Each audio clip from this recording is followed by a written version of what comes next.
Feche os olhos nesse momento. Senhor, nós queremos te agradecer, ó Pai, por mais uma vez estarmos aqui para ouvirmos a Tua voz. Queremos pedir, ó Pai, que o Senhor fale ao nosso coração e que o Senhor esteja, Senhor Deus, juntamente com todas as exposições que fizemos, ó Pai, trazendo, Senhor, essas verdades ao nosso coração nesse momento. Que o Senhor fale profundamente ao nosso coração, o coração da igreja, e que nós, como igreja, estejamos com os nossos olhos e ouvidos atentos, tanto as crianças de peito como o mais idoso aqui, que possamos estar com os nossos ouvidos e a nossa atenção voltada para a Tua palavra nesse momento.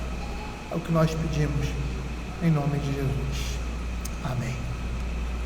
Queridos, vamos abrir a palavra do Senhor em Mateus, capítulo 7, os versos 24 a 27.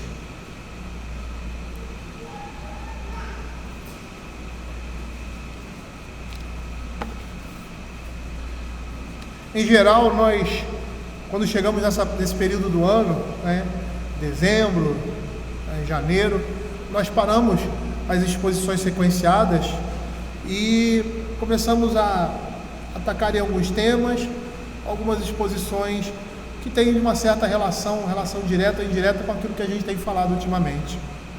Domingo passado nós falamos sobre Mateus capítulo 5, verso 13, eu iria dar continuidade ao verso 14 em diante, mas houve certas impossibilidades que me fizeram optar por Mateus capítulo 7, verso 24 a 27, que também está relacionado a esse tema que nós começamos a falar na semana anterior.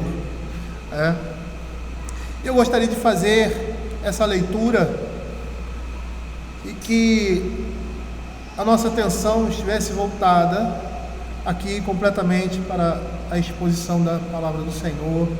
Com certeza Ele tem muito a dizer a nós, a sua palavra. Diz assim a palavra do Senhor: todo aquele, pois, que ouve essas minhas palavras e as pratica, será comparado a um homem prudente que edificou sua casa sobre a rocha, e caiu a chuva, transbordaram os rios, sopraram os ventos, deram com ímpeto contra aquela casa que não caiu, porque foi edificada sobre a rocha. E todo aquele que ouve essas minhas palavras e não as pratica, será comparado a um homem insensato que edificou a sua casa sobre a areia, caiu a chuva, transbordaram os rios, sopraram os ventos e deram com ímpeto contra aquela casa, e ela desabou, sendo grande a sua ruína. Nós temos aqui diante de nós uma parábola, domingo passado nós falamos sobre uma parábola inicial do Sermão do Monte. Nós estamos vendo aqui a parábola final do Sermão do Monte. É quando o Senhor Jesus encerra as suas instruções, que são conhecidas como Sermão do Monte, para os seus discípulos, e não somente aquele início, quando fala sobre sal e luz, mas o seu final vamos dizer assim, é um desfecho de tudo aquilo que ele apresentou nessa sequência de pregações. E aí a gente vai se perguntar, por que o Senhor Jesus proferiu essa parábola? A quem ela se destinava? Ele direciona essa sua palavra para os seus discípulos. Ali, naquele momento que o Senhor está pregando, existiam muitas pessoas, uma multidão. Entre essas multidões, ou no meio da multidão, existiam os discípulos do Senhor Jesus, existiam aqueles que estavam interessados em ouvi-lo pura e simplesmente, existiam aqueles que estavam interessados em ouvi-lo e viver daquela forma. E aí, quando nós olhamos o sermão como um todo, nós vimos que no início do Sermão da Montanha, o Senhor profere duas palavras que falavam da mesma realidade. O Senhor traça ali o perfil do cidadão dos reinos, das bem-aventuranças, e naquelas duas parábolas iniciais ele representa a relação desses discípulos com este mundo, chamando os discípulos de sal e luz.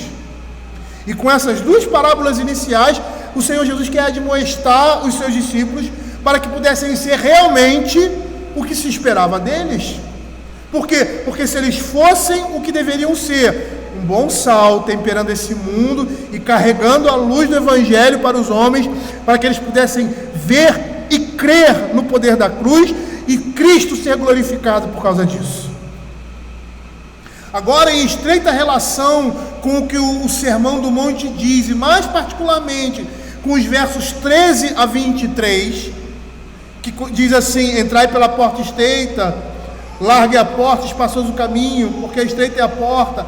Verso 15: acautelai-vos dos falsos profetas que vos aparecem disfarçados. E ele continua essa sua exortação aqui, e nós vamos perceber que estreitamente ela está ligada a esse final, como todo o Sermão do Monte, concluindo o Senhor do Monte, agora o Senhor Jesus, o Sermão do Monte, com essas duas parábolas, com a parábola dos dois, ou seja, uma parábola com a parábola dos dois fundamentos. E Jesus vai mostrar por meio dessa parábola que apenas ouvir as palavras de Cristo não nos fará felizes. Devemos tomar uma séria decisão de praticar aquilo que ouvimos, pois se ouvirmos e praticarmos, seremos abençoados.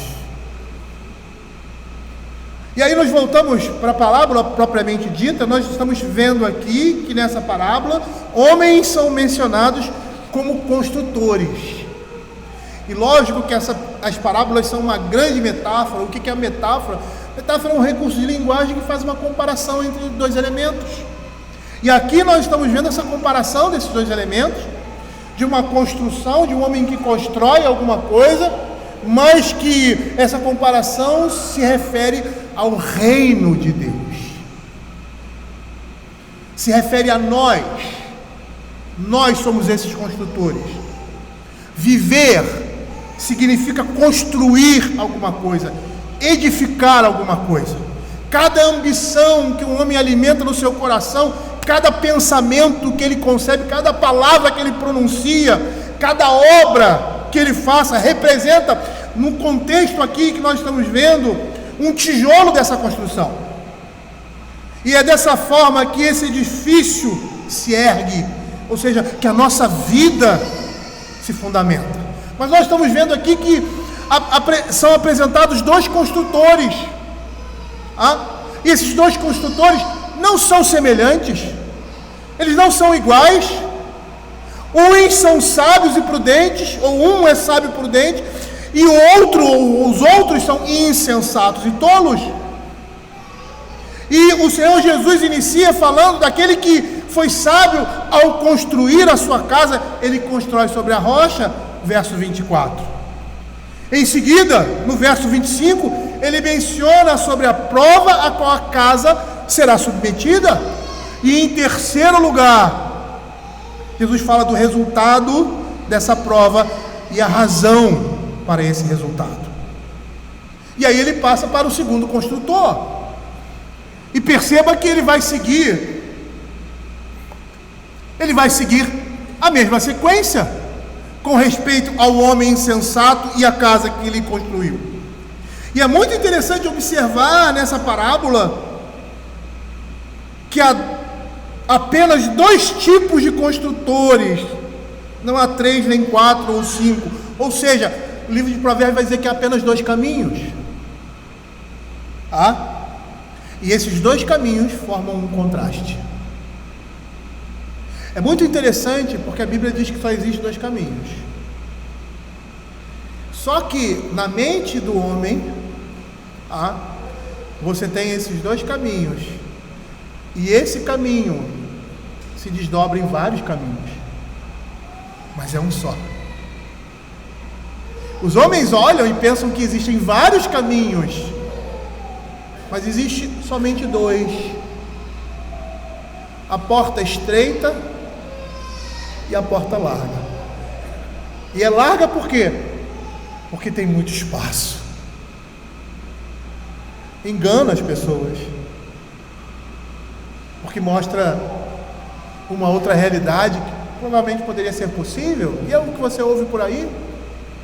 Esses dias eu estava no Uber e aí entrei lá e o cara, a gente começou a conversar. Eu puxei conversa, né? Ultimamente eu não consigo ficar calado, né? até pela ansiedade da viagem, tal, preparação e outras coisas mais. Eu comecei a conversar e tal, falamos sobre religião. Era muito interessante o que ele falou, que eu acredito em Deus, e ele segue o caminho dele. Eu não quero saber esse negócio de religião. Já fui isso.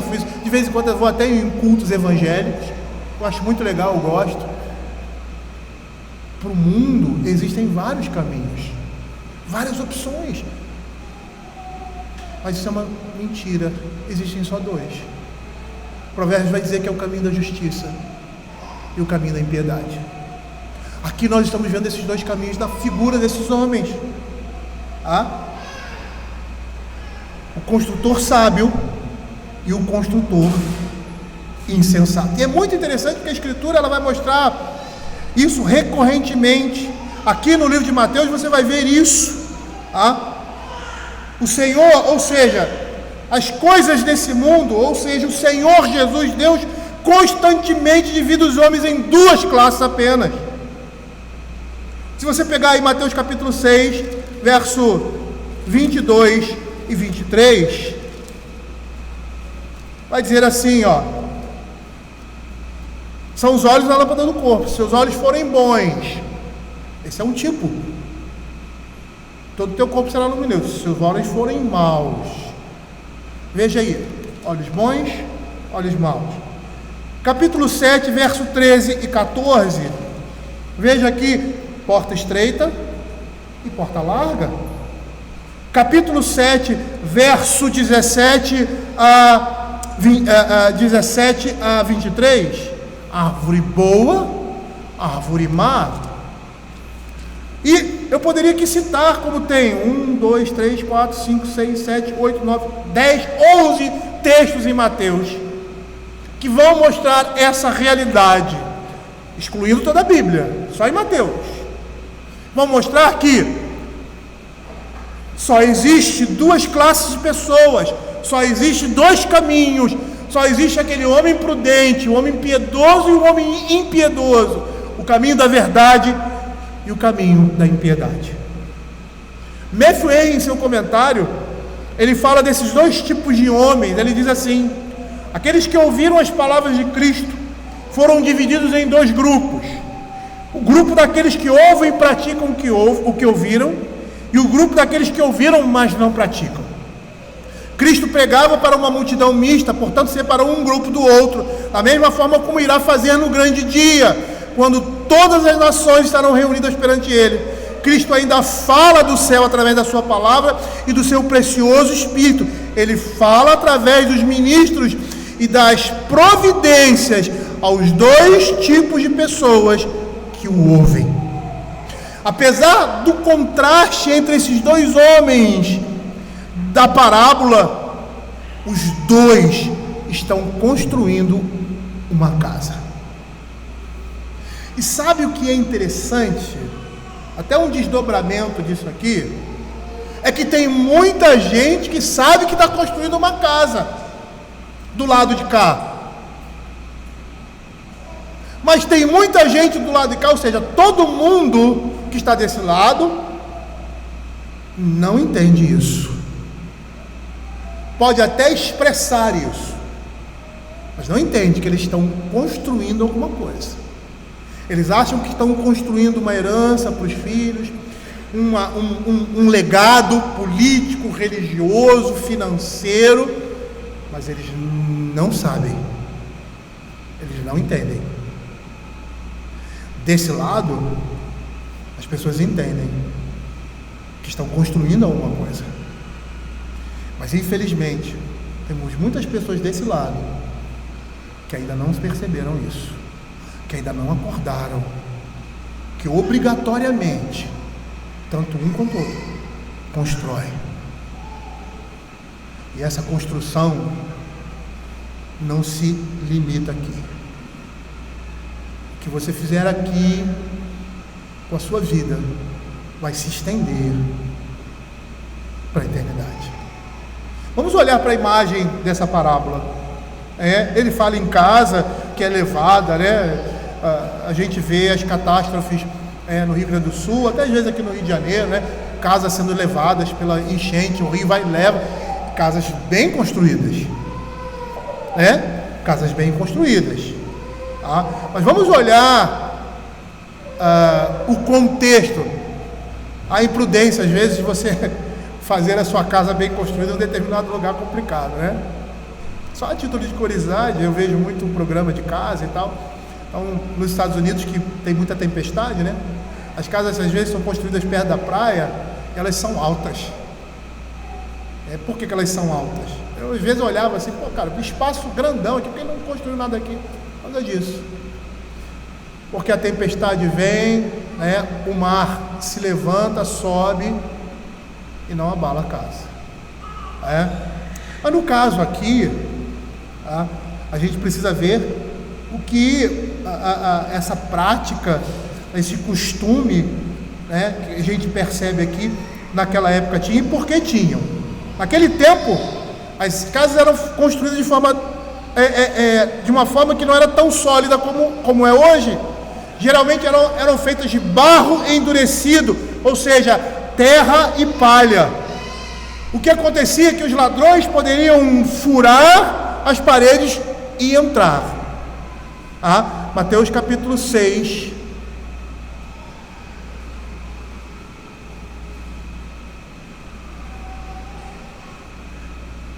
Mateus capítulo 6, verso 19. Não acumuleis para vós outros tesouros sobre a terra, onde a traça e a ferrugem corrói, onde ladrões escavam e roubam. Então eles poderiam escavar e meter a mão na parede e entrar, roubar, sei lá, fazer o quê. Também os tetos eram feitos de terra e palha, podendo facilmente ser abertos, como nós vemos lá em Marcos capítulo 2, quando os amigos daquele homem paralítico abrem o teto para que o Senhor Jesus possa, ou seja, para que o paralítico possa passar e o Senhor Jesus possa curá-lo. Perceba aqui que os dois construtores também constroem suas casas, como acontecia muito naquele tempo, em um vale que continha um leito de rio. E durante a estação, ou seja, o estio, melhor dizendo, esse leito de rio fica seco ou quase seco, não oferecendo nenhum risco a nenhuma das construções. Entretanto, há um contraste entre esses dois construtores. O primeiro construtor se mostra sábio, sensato e previdente. Por quê? Porque naquela região era muito comum tempestades repentinas que transformavam o leito seco do rio em correntes violentas. Isso podia acontecer de uma hora para outra. Então esse homem prudente, ele pondera sobre o fato de que a estação seca não dure muito, e assim a sua casa vai ficar inundada de chuva batida pelo vento, a não ser que ele tome algumas precauções, né? Aí, se ele não fizer isso, a sua casa vai ser arrastada pelas enchentes, pela turbulência da correnteza, e aí ele se prepara para esse perigo iminente. O que ele faz? Antes de construir a sua casa, o texto aqui não diz isso, mas você vai ver isso claramente no texto paralelo de Lucas, capítulo 6, 48, que aqui está subentendido, né? Mateus aqui não está, a preocupação dele como escritor não é tecer esses detalhes, porque ele já estava na mente daquelas pessoas. Como é que se faz o fundamento? Mas Lucas, provavelmente porque ele escreve para gregos, ele faz questão de explicitar como se faz isso. Provavelmente as casas romanas não eram construídas assim, acho eu não pesquisei para dizer isso, mas pelas construções que nós vemos antigas, parece que era diferente, não era dessa forma.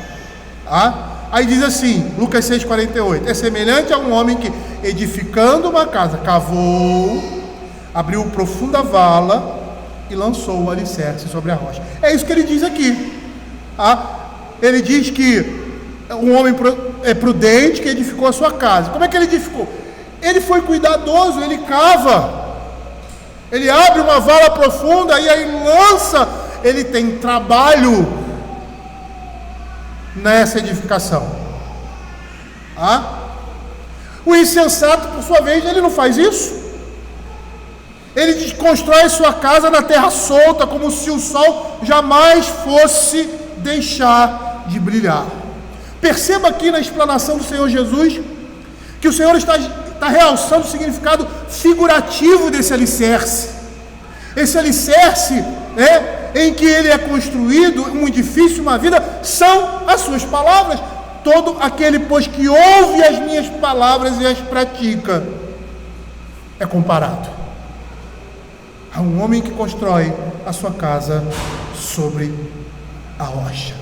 No contexto aqui que nós estamos vendo de Mateus, capítulo 7, Jesus está se referindo a tudo que foi ensinado no Sermão do Monte e, por extensão, nós podemos dizer sem medo de errar, a todas as palavras que procedem da boca de Cristo e foram dirigidas ao homem. O Catecismo Maior, na pergunta 5, ele diz assim: o que as Escrituras principalmente ensinam? As Escrituras, ou seja, toda a Escritura, ensina principalmente o que o homem deve crer sobre Deus e o dever que Deus requer do homem. Segundo o nosso catecismo, o que nós estamos vendo aqui em Mateus é que todo o ensino e instrução divina é para ser aplicado, ou seja, praticado e aplicado por nós nas nossas vidas.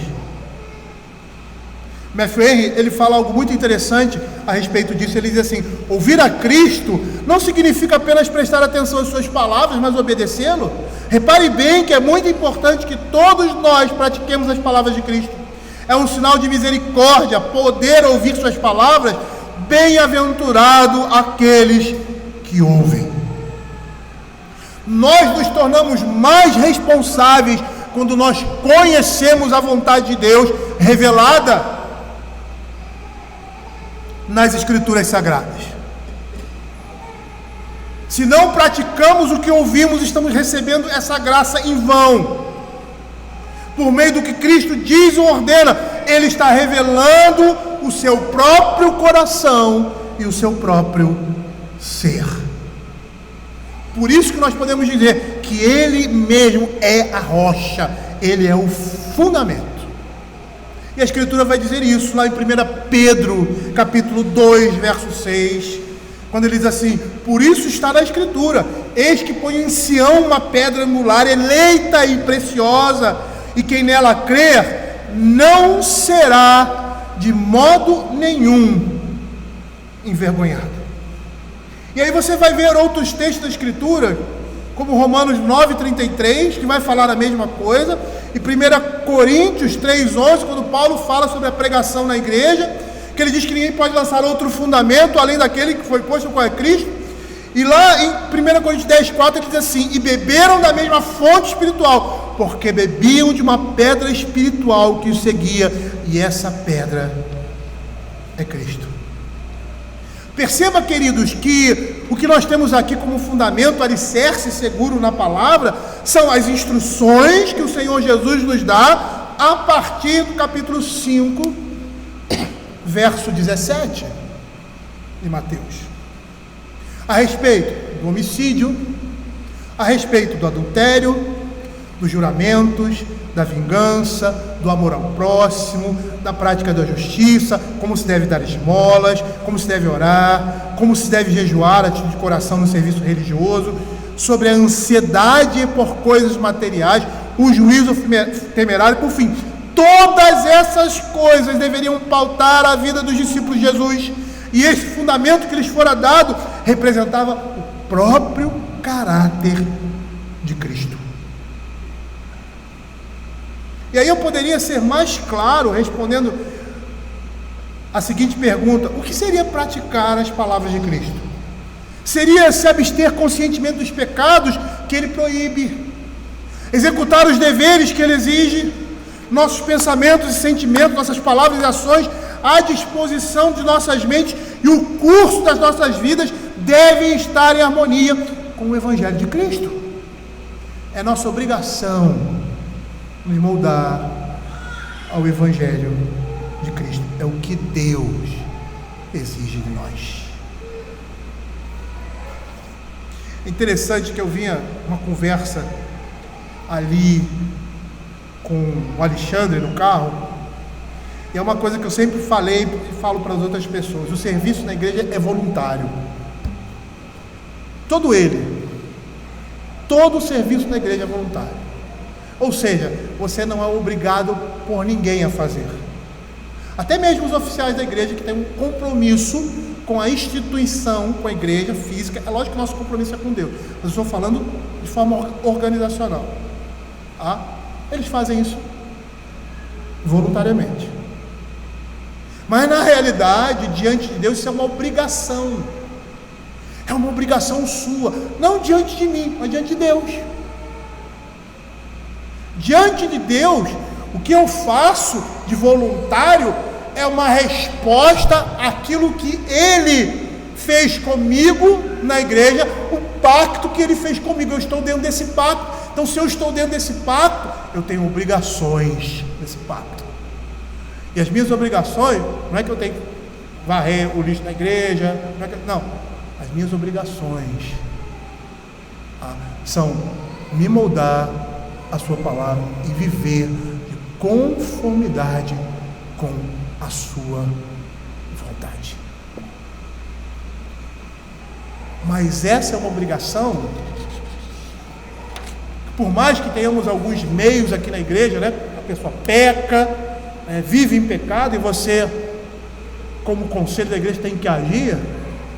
É voluntário, como a relação do marido com a esposa. Não é à toa que essa relação é o exemplo de Cristo na igreja. O que a palavra de Deus fala para as esposas? Mulheres, sejam submissas aos seus próprios maridos.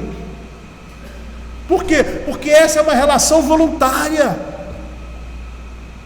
Há um compromisso? Há um compromisso, mas é voluntário.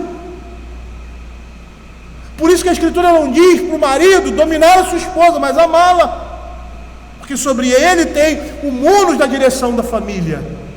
Mas se a mulher não anda no mesmo caminho, está andando para trás, não tem como. Por quê? Porque é uma relação de obrigação, melhor dizendo, voluntária. Com a igreja é a mesma coisa. Essa é a nossa relação com Cristo, que se manifesta por meio da igreja, uma relação de obrigação voluntária. Veja o que Matthew Henry vai dizer. Ele diz assim: todas as palavras de Cristo, não só as leis que Ele promulgou, mas também as verdades que Ele revelou, devem ser praticadas por nós. Elas representam um exemplo não só para os nossos filhos, mas também para os nossos, não somente para os nossos olhos, mas também para os nossos pés. E foram destinadas não só a esclarecer nossos julgamentos, mas também a transformar o nosso coração e a nossa vida. Quando vivemos por meio das instruções divinas, da vontade de Deus revelada na sua palavra, colocando em prática os seus mandamentos, nós estamos concomitantemente sendo transformados por Deus. É muito interessante essa engrenagem. É completamente diferente de tudo que você já ouviu de evangelho, principalmente no meio pentecostal. Porque como eu me encho do Espírito? Se alguém perguntar para você, como é que você se enche do Espírito? Qual vai ser a sua resposta? Simples. Eu me encho do Espírito exercitando a fé. Opa, não é por meio daquelas reuniões de orações poderosas, pedindo que o Espírito desça, faça e aconteça. Não. É por meio do exercício da fé.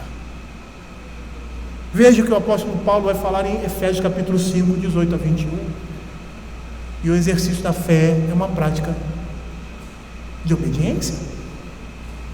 E não vos embriagueis com vinho no qual há dissolução. Então, eu já expliquei aqui que as festas romanas eram ao deus Baco, ou Dionísio, que era o deus do vinho, né? Segundo a mitologia grega, foi ele que deu o vinho aos homens. Na cultura romana ele é chamado de Baco, na cultura grega ele é chamado de Dionísio. E nessas festas, porque existiam festas religiosas naquele tempo, as pessoas se embriagavam, e ao se embriagarem faziam todo tipo de dissolução, de imoralidade ou de besteira. É só você olhar hoje, ver um bêbado, e você vai ver, fala besteira, faz coisa errada, Quando o homem está tomado de vinho, ele perde os seus freios. Por isso a Escritura vai dizer, cuidado quando o vinho se tornar vermelho. Por quê? Porque você pode sim aproveitar dessa delícia, como diz a Escritura, dos homens, mas no momento em que você exagera, você cai em pecado, porque a embriaguez é pecado diante de Deus. E o que acontecia? As pessoas, o que acontece quando tem um bêbado fazendo um monte de besteira? A gente vai lá segurar, vai ajudar, vai levar para casa, Aí eles diziam, não, deixa ele, porque ele está possuído, dominado pelo Deus Baco, pelo Deus Dionísio. E aí ele está fazendo o que dá na telha dele. Paulo vai dizer assim, não vos embriagueis com vinho. Não é assim. Você quer se embriagar? Se enche do Espírito. E como é que eu vou me encher do Espírito? Falando entre vós com salmos, entoando e louvando de coração ao Senhor, com hinos e cânticos espirituais, dando sempre graças por tudo ao nosso Deus e Pai, em nome do nosso Senhor Jesus Cristo, sujeitando-vos uns aos outros no temor de Cristo. As mulheres sendo submissas aos seus maridos, os maridos amando as suas esposas, os pais disciplinando e corrigindo seus filhos no Senhor, os filhos obedecendo aos pais, os patrões sendo bons e cordatos para com os seus empregados, os empregados sejam sendo respeitosos, sabendo que eles estão servindo não a homens, mas a Deus. É dessa forma que você se enche do Espírito. Um exercício da fé. E eu poderia citar outras coisas aqui que fazem com que nós nos enchemos do Espírito, mas Paulo está focando um assunto específico. Ele está dizendo, em linhas gerais, pelo exercício da fé, da obediência a Deus, por meio da oração, da leitura da palavra, da participação do culto ao Senhor, no relacionamento com os meus irmãos, no relacionamento com a minha esposa, com os meus filhos, no relacionamento do trabalho, na minha vida. Ao iluminar Cristo, eu estou me enchendo do Espírito. E aí, queridos, nós podemos dizer que, ou melhor, nós não podemos dizer que acreditamos realmente na palavra de Deus se nós não agirmos de uma forma que corresponda a essa palavra. Não basta ouvir as palavras de Cristo, compreendê-las e lembrar delas, comentá-las, reproduzi-las ou discutir sobre elas, mas ouvi-las e praticá-las. É isso que Tiago vai dizer, capítulo 1, verso 25. Mas aquele que considera atentamente na lei perfeita, a lei da liberdade, e nela persevera, não sendo ouvinte negligente, mas operoso praticante, esse será bem-aventurado no que realizar. O homem sábio edifica sua casa na rocha que é Cristo. E aí eu pergunto, o que nós estamos edificando nas nossas vidas? Qual é o fundamento que nós estamos nos apoiando para viver nesse mundo?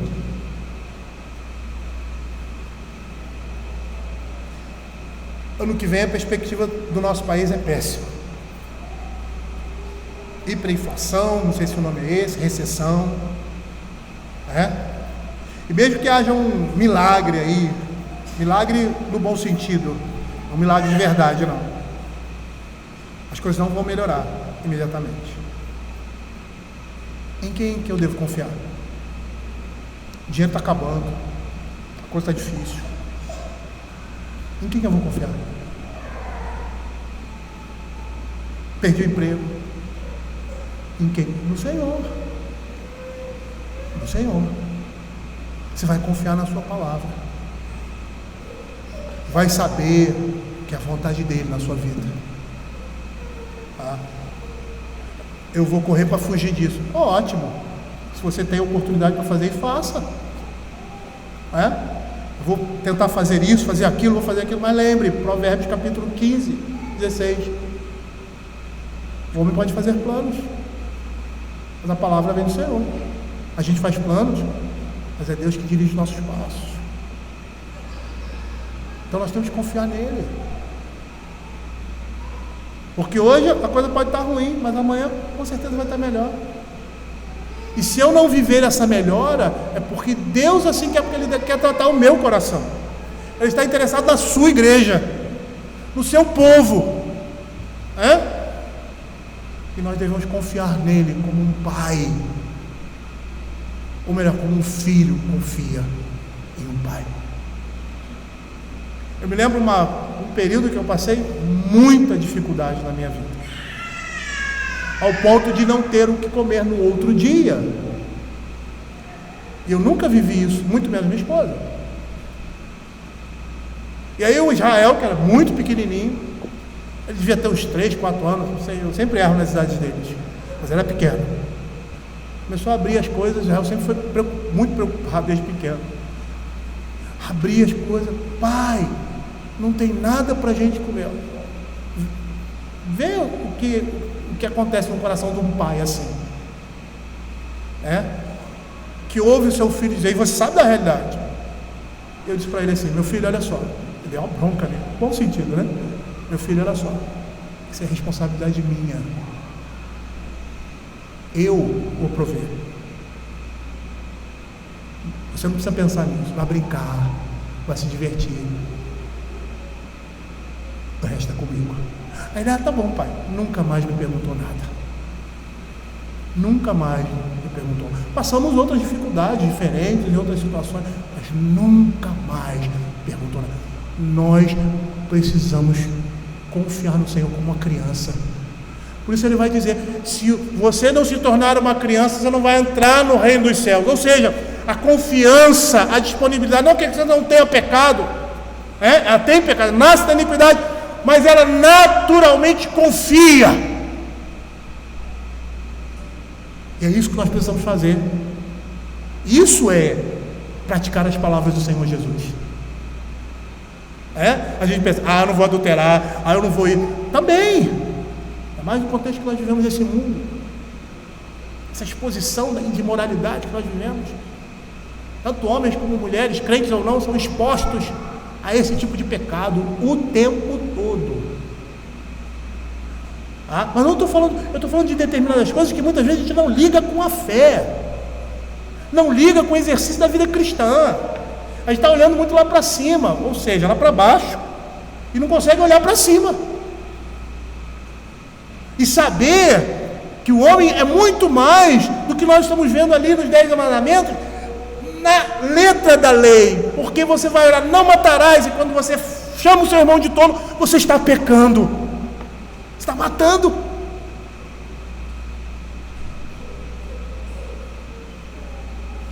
Eu poderia dar outros exemplos, porque os 10 mandamentos, vamos dizer assim, os 9 primeiros são atos praticados pelo homem.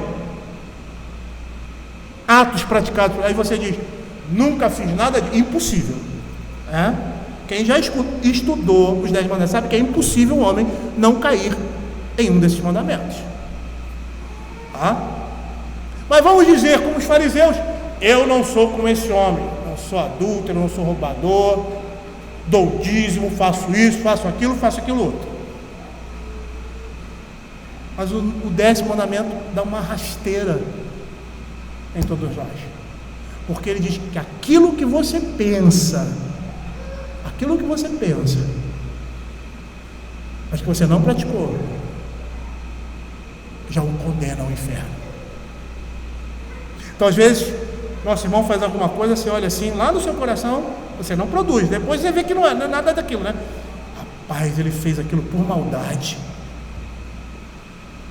Você traçou um julgamento, você pecou, você não falou aquilo, você foi um homem, vamos dizer assim, piedoso, porque aquilo veio na sua mente, e aí você no primeiro momento traça um julgamento, mas você não coloca esse julgamento para fora, e aí você fica ruminando, e assim com todas as pessoas, ruminando, não é nada disso.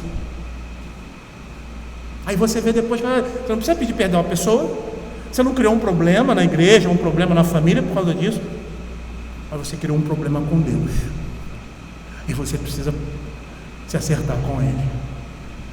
Eu pequei, Senhor, porque pensei mal, e foi por causa desse pecado também que Cristo morreu na cruz.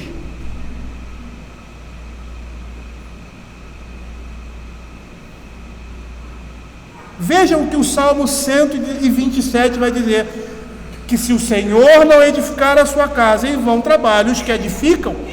A ideia ali seria que a inutilidade de qualquer esforço que nós empreendemos na nossa vida, neste mundo, se nós não estivermos construindo um fundamento sólido que é Cristo.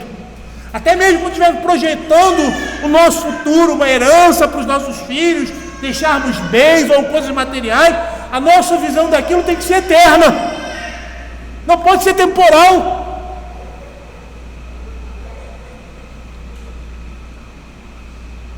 Se não estivermos construindo num fundamento sólido que é Cristo, será inútil qualquer tipo de religiosidade que você apresente na igreja presbiteriana, batista, metodista, não interessa. Se isso não representar Cristo, não tem fundamento. E veja o que a Escritura vai dizer sobre Cristo edificar, ou seja, Deus edificar a vida de uma pessoa. Nós temos um conceito evangelístico muito ralo a respeito das coisas do reino de Deus. Achamos que a nossa relação com Deus é uma relação pura e simplesmente mística. É também, porque é um ser que você não pode nomear, nem classificar, nem determinar, se a Escritura não fizesse isso. E ela mostra Deus inalcançável, um Espírito eterno que habita todo o universo, foge à nossa compreensão. Eterno, imutável, onisciente, onipresente, que se manifestou na pessoa do Filho, se encarnou, se tornou homem por sua causa e por minha causa. Esse relacionamento que o homem tem com Deus é místico. Eu não sei se essa seria a palavra melhor. Ou seja, é espiritual, melhor dizendo. Mas ele se manifesta fisicamente. Porque é essa maneira de Deus edificar espiritualmente alguém. E aqui na Escritura, lá em 1 Reis, capítulo 11, verso 38, nós temos claramente o que significa isso. Olha, veja. O profeta falando a Jeroboão, filho de Nebate, que o Senhor lhe edificaria uma casa estável, ele diz assim: tomar-te-ei e reinarás sobre tudo que desejar a tua alma, e serás rei sobre Israel, quando o reino é dividido. Se ouvires tudo o que te ordenar, e andares nos meus caminhos, e fizeres o que é reto perante mim, guardando os meus estatutos e os meus mandamentos, como fez Davi, meu servo, eu serei contigo, e te edificarei uma casa estável. Você acha que ele estava falando somente do reino, da estabilidade do reino, a estabilidade do reino, ou seja, descendentes que iriam assumir o seu reino eternamente, vamos dizer assim, fruto da edificação do Senhor? Ele ia fazer isso. Mas como é que ele ia fazer isso? Se você andasse no caminho dele, se você guardasse seus estatutos, o seu reino seria eterno. É por isso que a Escritura sempre vai falar de Cristo. De quem que ele está falando aqui? Está falando de Jeroboão. Mas quem é que está por trás disso aí?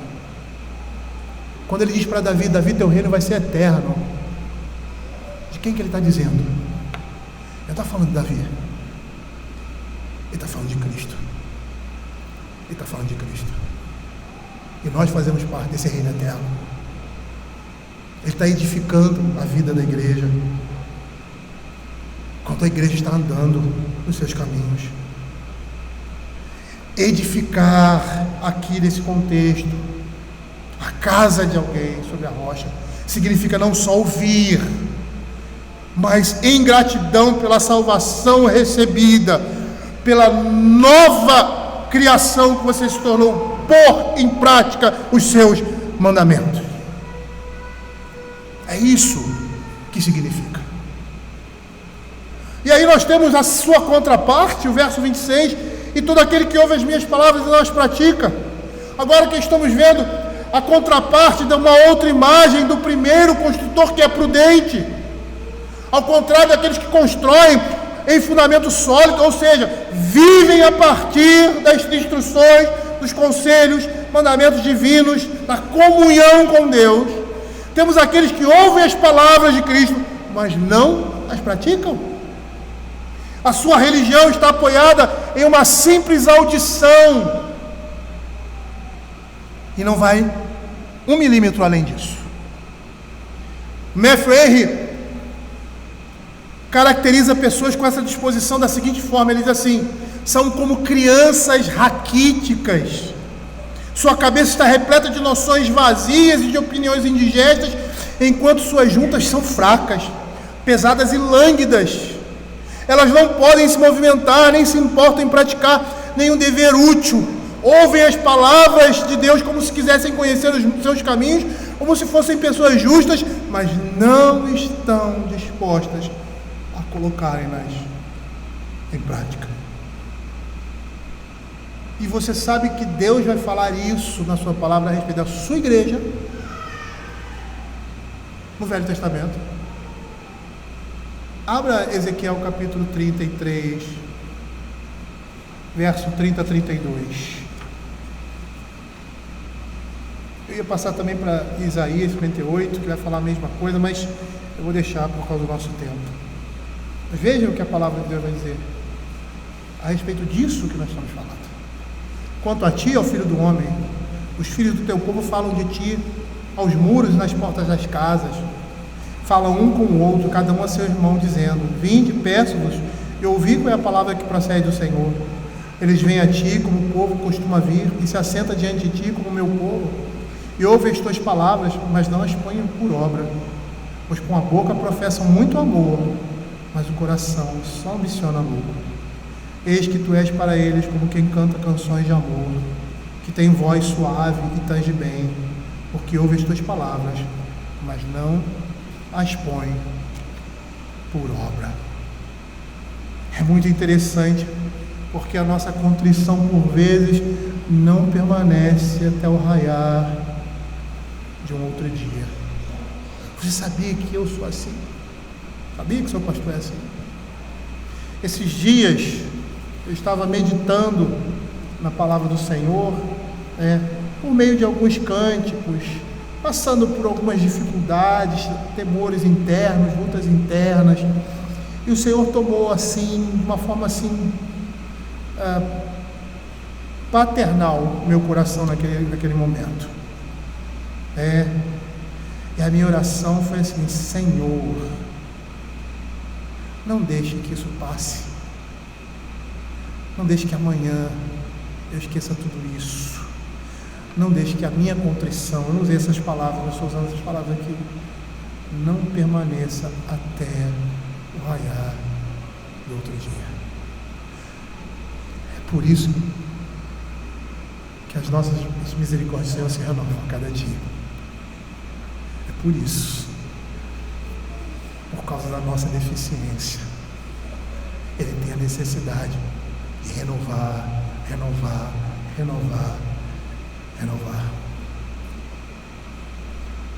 Perceba aqui, nesse segundo caso, que pessoas como essa estão se enganando. Da mesma forma que Mica, conhece a história do ídolo de Mica, que acreditava ali em juízo, ser abençoado por ter um levita como sacerdote, mas fazia tudo errado. Tudo errado. E assim estava completamente distante do Senhor, não tendo o Senhor como seu Deus, mas pensava que tinha. Esses que ouvem, mas não praticam, a semente do Evangelho foi lançada, mas nunca brotou, que é o quarto estágio. São 4 estágios. O último dá muita semente. Às vezes a gente gosta, né? Aquele irmão que saiu da igreja, qual é? Ele é que esse tipo de semente? É o solo que foi deixado no solo? Ou é aquele que os espinhos? A gente sempre quer fazer esse tipo de comparação, né? Olhe para a sua realidade. Olhe para a sua realidade e veja que tipo de solo você está sendo. E mesmo que você seja um solo bom, você vai perceber que muitas vezes a palavra fica ali, na sua vida. E aí vem o Satanás e leva. Ou então você é levado pelos escândalos, pelas provações, pelas dificuldades que a igreja passa. Pela vida do outro irmão. A vida do pastor. O pastor pegou crente, é isso. Ou então você é sufocado pelas riquezas. Pelos deleites desse mundo. Avalie você. Eu sei que você é um solo bom, mas muitas vezes nós estamos sendo um desses solos na nossa vida.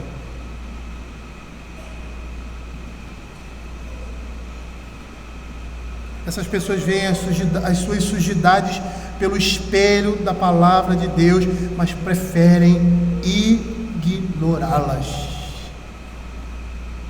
Porque a palavra, ela sempre vai chocar, vai nos jogar contra a parede. E é muito interessante, porque o crente gosta disso. Ele gosta de, por mais que chore e sofra, ele gosta que o Senhor fale a verdade ao coração dele, para que ele possa ser transformado. Ele quer isso, porque ele sabe que precisa disso.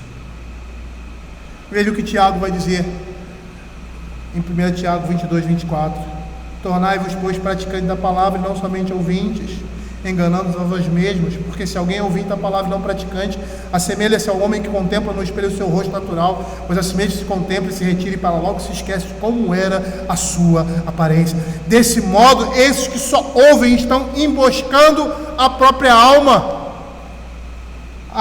E por quê? Porque é certo que se o que ouvimos não trouxer a nossa obediência, nós estaremos agravando a nossa situação, ou seja, a nossa desobediência. Matthew Henry, ele vai dizer assim: aqueles que ouvem as palavras de Cristo, mas não as praticam, é como se estivessem sentados a meio caminho do céu, sem nunca chegar ao fim da jornada. É como se fossem meio irmãos de Cristo, e as nossas leis não lhes dão direito à herança. Queridos, eu vou pedir aí a compreensão da igreja, porque eu vou continuar, até porque não teremos escola dominical.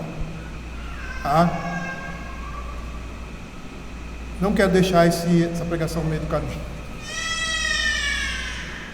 E aí, versos 25 e 27. E caiu a chuva. 27. E caiu a chuva. Olha que interessante aqui. Olha que interessante. O que o texto da Escritura está dizendo? Isso é muito interessante na parábola. Por quê? Porque o texto está nos dizendo que Jesus está nos dizendo que a tempestade chega a ambas as casas. O dia da prova acaba chegando para todos. E usando a linguagem da parábola, a chuva é despejada, a tempestade é despejada sobre e contra as duas construções. Na parábola aqui, essa é uma tempestade terrível. É uma tempestade terrível que caracteriza muito aquela região. Isso acontecia do nada, Aí explica-se lá pelo clima e pela região. Ventos repentinos vindo do mar Mediterrâneo. Aí uma chuvarada após a outra, o rio começa a encher. E aquilo que se tornou um pequeno córrego começa agora a se tornar profundo e lento, com uma grande corrente que passa e arrasta tudo pelo caminho, ameaçando os suportes das paredes, seja em que ela se apoie. E aí, com isso, na tempestade vem o forte vento ocidental, que esmurra e golpeia a parte superior e principalmente as paredes. Perceba que essa é uma imagem que retrata bem os momentos difíceis da nossa vida. E assim, para todo ouvinte do Evangelho, seja ele sensato ou insensato, a provação, a crise, seguramente chega. No mundo tereis aflições, tem de bom ânimo. E como ela chega? Uma vez que nós estamos fazendo uma linguagem, a linguagem aqui é uma linguagem metafórica, Muitos de nós, às vezes, não conseguem fazer essa relação imediata, Então, cabe ao pregador trazer isso da forma como realmente é. Nós poderíamos dizer que o que está representado aqui são as tempestades da vida. E como essas tempestades, como essa que eu acabei de dizer aqui, se manifestam? Vou dizer algumas. No meio de tribulação. Temos dois exemplos na Escritura. Os dois mais fáceis, tem mais. Gênesis capítulo 22, verso 1, Abraão, depois dessas coisas, pôs Deus a Abraão à prova, e lhe disse, Abraão, ele respondeu, eis-me aqui, acrescentou Deus, toma o teu filho, o teu único filho Isaque, a quem amas, e vai à terra de Moriá, oferece ele holocausto sobre um dos montes, e eu te mostrarei. A Escritura não fala da luta interior de Abraão em ter que sacrificar o seu filho. Provavelmente na cabeça de Abraão, que vem de uma cultura onde se sacrificavam pessoas, sacrificavam animais, isso para ele não era muito estranho. E agora, mas Deus me deu esse filho, o que eu faço? Eu amo meu filho, por que eu vou ter que entregar ele? Eu vou ser o executor dele?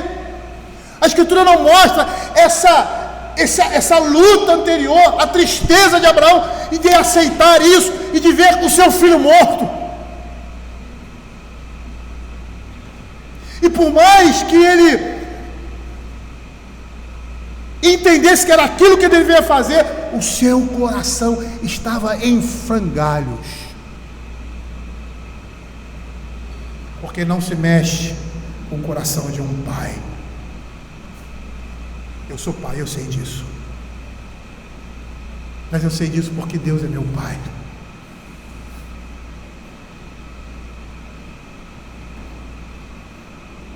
Como é que ele passa por isso? Com fé. Pai, cadê o animal, pai? Deus vai prover. Abraão pensava que ia subir, ia matar o filho e Deus ia ressuscitá-lo. Não foi assim que aconteceu. Mas Deus proveu. Proveu um cordeiro no lugar dele. É a igreja que estava ali em Isaque, que ia ser imolada por Deus. Mas esse mesmo Deus providenciou o sacrifício. Ele deu o filho dele. Não foi Abraão que deu seu filho. Foi o coração de um pai perfeito.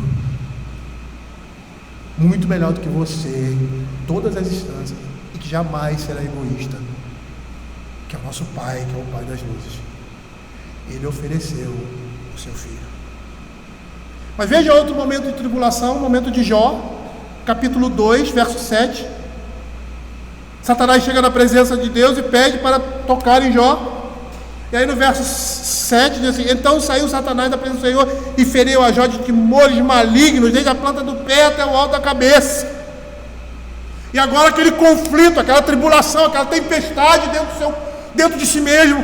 Ele estava passando por essa situação, o vento de um lado, água por outro, o rio levando. É dessa forma que são as nossas tribulações nesse mundo. Mas qual foi a atitude dele naquele momento? Qual foi a resposta? Falas como qualquer doida, segundo o conselho da mulher, espragueja e morre. Temos recebido o bem de Deus, não receberemos também o mal? Em tudo isso, não pecou Jó nos seus lábios. Além das tribulações que podem ser tempestades, a tentação é uma grande tempestade. Veja a situação de José em Gênesis capítulo 39, 7 a 18, eu não vou ler.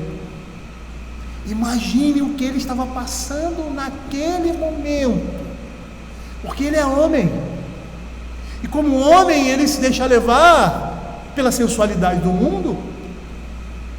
Isso afeta. A lascívia existe no coração do homem. José não era um homem entregue a essas coisas, como também nós não somos. Mas isso é uma tentação para o homem. A tempestade veio, a chuva bateu, o vento está carregando, o rio está levando tudo. Qual foi a atitude dele? Atitude de fé. Ele, fugir da imoralidade, saiu correndo. E por mais que ele tenha sido acusado diante de todos os homens daquilo que ele cometeu, tanto que ele foi para a cadeia, e as pessoas olhavam ele como um violador de mulheres, diante de Deus ele não era nada disso. Ele era um homem santo. Mas a tempestade também vem por tribulação, por tentação, luto. O luto de um pai por um filho. Existe coisa mais difícil na vida de uma pessoa do que perder um filho quando você ainda está vivo, quando você ainda está saudável. Foi isso que Jacó sentiu com a perda do seu filho amado. Erradamente, Jacó tinha preferência, e nós pais não podemos ter preferência com os nossos filhos. Eu não consigo entender um pai que ama mais um filho do que o outro, mais ruim que ele seja. É lógico que a maneira como você vai lidar com o seu filho são maneiras diferenciadas, porque são pessoas diferentes, mas amar mais um do que o outro, amar um e desprezar o outro, isso é pecado e traz consequências. Só abrindo um parênteses que o assunto não é vocês são muito rígidos com fulano e não são rígidos com cicrano. Você ama mais fulano, não. Na realidade, a rigidez de um pai ou de uma mãe com relação ao filho mostra o amor que ele tem por eles.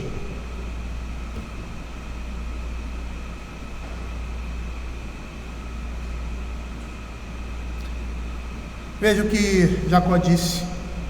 Então lhe disse Jacó a seu pai: tendes me privado de filhos, José não existe, Simeão não está aqui, e vocês querem levar Benjamim? Todas essas coisas me sobrevêm. Imagina o que é isso na vida de um homem. Vejam que Jó passou semelhantemente a Jacó. Jó, capítulo 1, 18 a 22, também eles falavam ainda quando veio outro e disse: estando teus filhos e tuas filhas comendo e bebendo vinho em casa do irmão primogênito, eis que se levantou um grande vento do lado do deserto, deu nos quatro cantos da casa, e a casa caiu sobre eles, morreram, eu escapei. Atitude de Jó. Adoração a Deus. Em tudo isso Jó não pecou, nem atribuiu a Deus falta alguma. A morte é uma grande tempestade. Veja o exemplo de Estevão, ali diante da sua morte, ele sabia que ia morrer. E qual foi a atitude dele? Uma atitude de fé. Ele naquele momento, ele prega e fala da perspectiva de já estou vendo. E diz assim: Senhor, não imputes esse pecado a esses homens, porque eles não sabem o que estão fazendo. Semelhantemente ao que Jesus Cristo fez na cruz. Nós poderíamos acrescentar outras situações da vida diária que são como tempestades das nossas vidas. E por fim, a maior de todas as tempestades, aquela que o verso 22 vai nos dizer aqui do capítulo 7: muitos naquele dia iam dizer: Senhor, Senhor, porventura não temos nós profetizado em teu nome, e em teu nome não expelimos demônios, e em teu nome não fizemos muito milagre. Ou seja, o dia do Senhor, o último dia, o dia do juízo final. É uma chegada, é uma tempestade que não pode ser evitada, e às vezes ela chega de forma dramática. Pelo menos é isso que a Escritura vai dizer, que o pai de família tem que estar atento, vigiar, para que esse dia não seja como um ladrão à meia-noite chegando.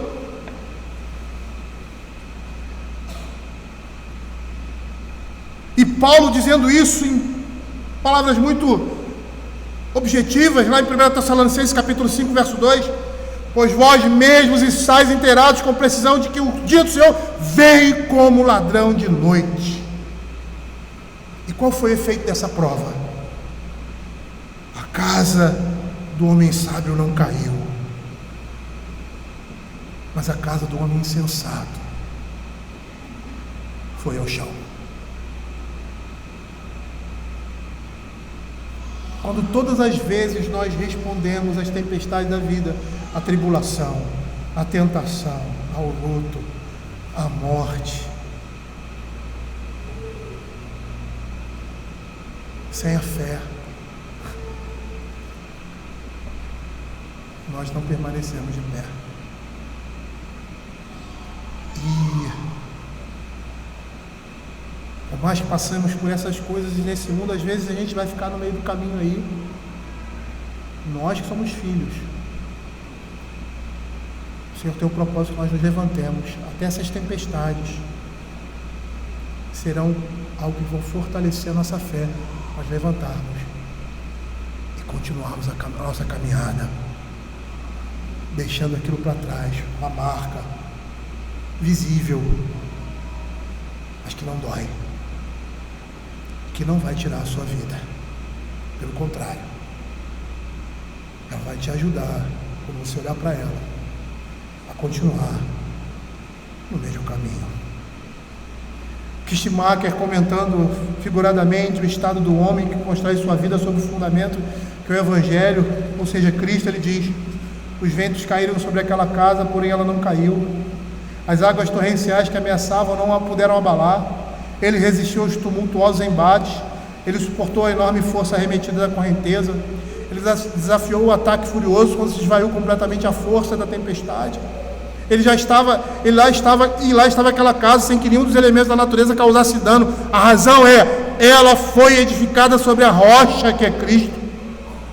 Por vezes nós podemos pensar que ficar de pé não seja passar por dificuldades, ser envergonhado, ser ferido, ficar adoentado, não ser morto, mas o que realmente significa é permanecermos fiel ao Senhor nessas situações, ou seja, em todas essas situações.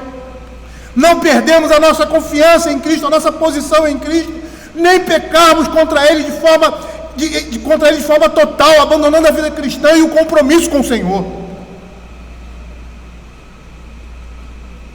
Foi isso que Jó fez, quando diz lá no capítulo 1, verso 20 a 22, que ele se levanta, ele rasga o seu manto, rapa a sua cabeça e adora. Nu vim a esse mundo, nu vou sair. Bendito seja o nome do Senhor. Apesar da tentação da mulher, não precisava nem disso, né? Mas você tem ali, Satanás é assim, né? Você está caindo, ele está tentando te derrubar mais ainda. E aí a mulher, a sua companheira, a sua irmã, chega assim: você está nessa situação, cara, porra, amaldiçoa teu Deus e morre. Ninguém precisa disso num momento como esse, precisa de uma palavra de encorajamento. Mas ele não tinha, mas ele tinha o Senhor. Veja o que João vai escrever em Apocalipse capítulo 2, verso 10, falando disso. Não temas as coisas que tem de sofrer, eis que o diabo está para lançar em prisão algum dentre vós, para ser disposto à prova, e tereis tribulação de 10 dias, ser fiel até a morte, e dar-te-ei a coroa da vida. O homem sensato que mostra por seus próprios atos que levou a sério as palavras de Cristo e, portanto, está edificando sua casa sobre a rocha, jamais será envergonhado. Lembrem daquele texto que iniciou todo esse sermão do monte: para nada mais presta senão para ser pisado pelos homens. Mesmo o dia do juízo final, que é um dia de acerto de contas, para ele é um dia de regozijo e glória. E o apóstolo Paulo, lá em 1 Tessalonicenses capítulo 4, versos 16 e 17, ele vai dizer assim: porquanto o Senhor mesmo, dada a sua palavra de ordem, ouvida a voz do arcanjo e ressoada a trombeta de Deus, descerá dos céus, e os mortos em Cristo ressuscitarão primeiro. Depois nós, os vivos e que ficarmos, seremos arrebatados juntamente com eles entre as nuvens, para encontro do Senhor nos ares, e assim estaremos para sempre com o Senhor. É um dia terrível, mas para nós vai ser um dia glorioso. Matthew Henry, ele diz assim, já caminhando para o final: o escopo geral dessa parábola é ensinar que a única maneira de assegurar a nossa alma em relação à eternidade é ouvir e praticar as palavras do Senhor Jesus, as palavras contidas no Sermão do Monte, que é totalmente prático. Algumas delas podem parecer difíceis para o homem, mas mesmo assim devem ser praticadas. Dessa forma estaremos entesourando um bom fundamento para o futuro. É isso que Paulo vai falar para Timóteo, quando ele fala sobre a situação de pessoas ricas, que acumulem para si mesmo tesouros, sólido fundamento para o futuro, a fim de se apoderarem da verdadeira vida. Por quê? Porque muitas vezes os ricos se jactanciam-se nas suas riquezas, mas o seu orgulho, no bom sentido, deve estar no Senhor. Existe uma rocha providenciada para nós, sobre a qual podemos construir as nossas vidas, e essa rocha é Cristo. Ele foi colocado como fundação, e nenhuma outra fundação pode ser colocada no lugar dele. O profeta Isaías, no capítulo 28, verso 16, vai dizer assim: portanto, assim diz o Senhor, eis que eu assentei em ser uma pedra, pedra provada, pedra preciosa, angular, solidamente assentada, aquele que crer não foge. Essa é a nossa esperança, esse é o Cristo que está em nós. E se nós queremos ter parte com Cristo, devemos viver de conformidade como Ele nos ensina, como seus discípulos, com o seu brilho, a sua salinidade, revelados na palavra de Deus. E demonstrando isso na nossa vida, por meio do nosso caráter. É isso que significa fundamentar, edificar as nossas vidas em Cristo. Matthew Henry, terminando a sua exposição, como eu estou terminando a minha, ele diz assim: devemos fundamentar a esperança que temos em relação ao céu sobre a plenitude do mérito de Cristo, do perdão dos pecados, do poder do seu Espírito, da santificação da nossa natureza, da prevalecência da sua intercessão, da transmissão de tudo que é bom que Ele adquiriu para nós. Ele nos deu a conhecer tudo o que existe nele para nos transformar segundo o Evangelho, e que é suficiente para retirar todas as nossas angústias e suprir todas as nossas necessidades, pois Ele é o Supremo Salvador. A igreja foi edificada sobre essa rocha que é Cristo, assim como todo crente, todo aquele que nele crê. Cristo é o único caminho para o Pai, a obediência, a fé é o único caminho para Cristo. Qual é o fundamento que nós estamos sustentados? Nós precisamos nos revestir daquele que a Escritura diz que é tudo em todos, e esse revestimento representa a sua palavra, a sua vontade. A Escritura vai nos dizer que nós precisamos nos despir das nossas antigas vestes, porque ainda temos essas vestes conosco. Por isso Paulo diz: despojai-vos do velho homem. Nós precisamos de nossa vida sempre retirar uma roupa velha e colocar uma nova roupagem. E essa roupagem representa Cristo, a sua vontade. E eu quero finalizar dizendo, queridos, que essa obra é uma obra exclusiva dele, mas que ela se dá por meio da obediência à sua palavra. O Senhor vai nos moldando a sua forma, ao mesmo tempo em que estamos nos conformando à sua palavra. Vamos orar? Vamos. Senhor Deus, nós queremos te agradecer, ó Pai, pela tua palavra, e te pedir, Senhor, misericórdia para as nossas vidas, que ao mesmo tempo que estamos sendo impactados pela tua palavra, estamos sendo, Senhor Deus, edificados, nos sentimos, ó Senhor Deus, mexidos. Logo no momento posterior, às vezes, abandonamos tudo aquilo que ouvimos. Pai, que não seja assim como o Tiago diz, não sejamos uma fonte dúbia, mas que dessa fonte que está dentro de nós, que o teu Espírito, só possa jorrar água doce, Pai. Eu sei que o Senhor tem muita coisa a fazer na minha vida, na vida de cada um aqui, Pai. Creio pela tua palavra que o Senhor vai completar a sua obra, a promessa, aquele que começou boa obra em vós há de terminá-la. Só queremos te pedir, Senhor, que nesse processo, em primeiro lugar, sejamos submissos à tua vontade, humildes, entendendo que nós precisamos, ó Pai, lutar contra o mundo, contra o diabo, principalmente contra a nossa carne. E que sabemos que o Senhor está conosco, é Ele quem vai nos capacitar, e por isso, Senhor Deus, te pedimos que o Senhor tenha misericórdia de nós, e nos capacite, Pai. É o que nós pedimos em nome de Jesus. Amém.